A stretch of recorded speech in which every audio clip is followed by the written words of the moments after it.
We are joined now by representatives from Oral Roberts University.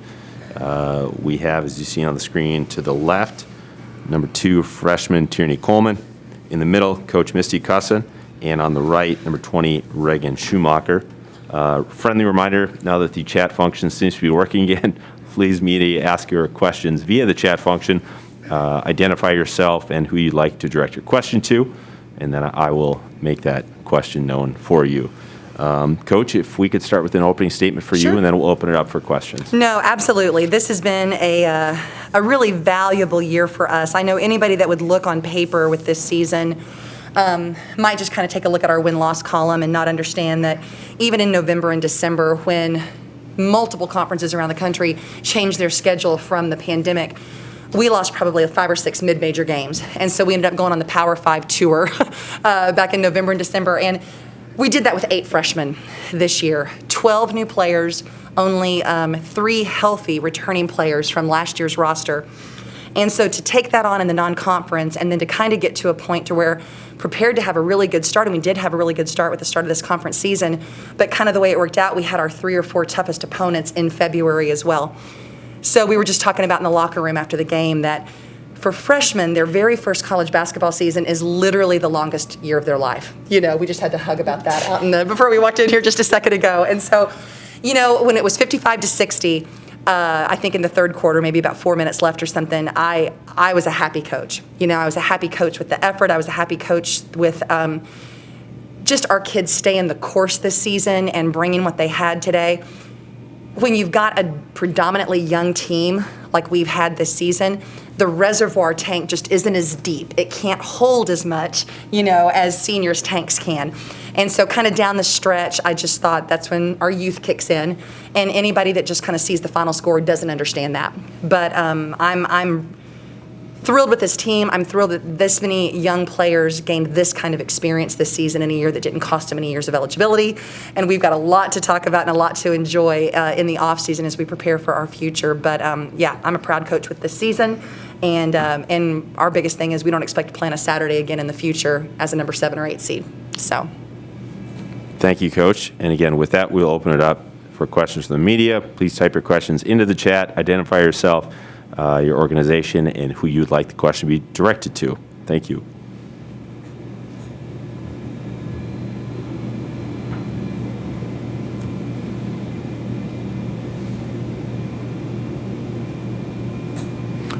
This question, first question is for Tierney. It comes from Jordan from the Reaching the Summit podcast. You had a tremendous year. How would you describe the season in this year for you? I could say it was definitely a learning experience, like a big jump from high school to college. But I think I was like surrounded by a coaching staff that had a lot of confidence in me, and that helped me have a lot of confidence in myself.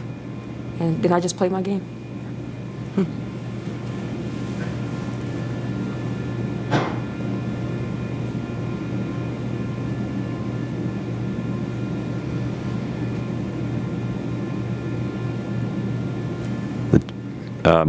Question for the players from Brian from the Argus Leader here in Sioux Falls. And we'll start with Regan. Was it frustrating in the third quarter to only shave 3 points off the deficit despite shooting really well from three-point range? I mean, yeah, it's obviously always frustrating whenever we're not scoring the ball, but it was just kind of a mismatch of us not shooting the ball well and just not getting the defensive stops that we needed. So I would say it was pretty frustrating, yeah. How about you, Tierney? Did you think you were going to be able to dig even more into that deficit the way you guys were shooting it? Yeah, I definitely did. But, I mean, all we can do is keep shooting and hope the shots fall. Yeah. Next question is from Bailey Zupke from the Press and Dakotan. This is for Coach. What changed after you were able to cut the deficit down to 5? What did USD do to sort of regain the momentum there? You know, we went cold offensively. I think that was one of the things to where in our matchups against South Dakota a couple of weeks ago as well, I think the biggest thing was, you know, you've got seniors playing against freshmen, which is, you got about a 25-pound loss in every position that you're playing as well. So when you come down to a close one at the end, it's kind of the same thing. I mean, you just don't have as much bulk and power. And even in the positions, point guard positions and in the two guard positions. And they've got a lot of experience in those positions as well. So sorry, I'm getting away from her question.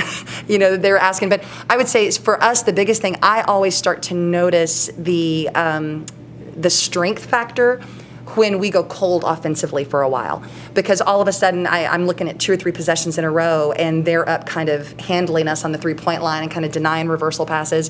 And so all of a sudden they're keeping the lane away from us just out of sheer strength, to be really honest. And so your defense can only hold you for so long. You've got to kind of have that pressure to kind of keep on with scoring. And we went away 3 or 4 times in a row with just empty possessions offensively, to where we're not drawing the foul, but we're also not finishing the shots that we're getting as well.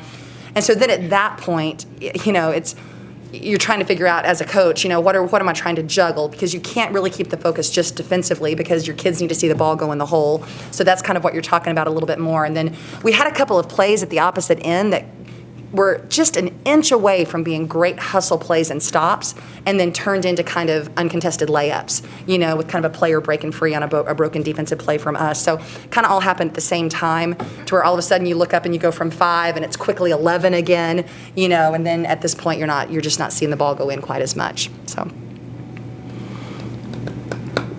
We've got time for maybe 1 or 2 more questions. If the media has any further questions, please type them in the chat now.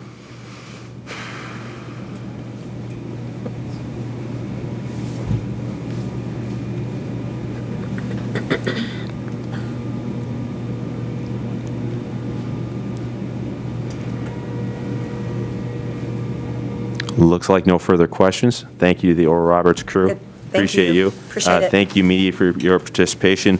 We will be back later on after the 3rd game of the day, which is the start of the men's side of the bracket. And that first game will be at 5:45 p.m. featuring top seed South Dakota State taking on 8th seed Omaha. We will talk to you then.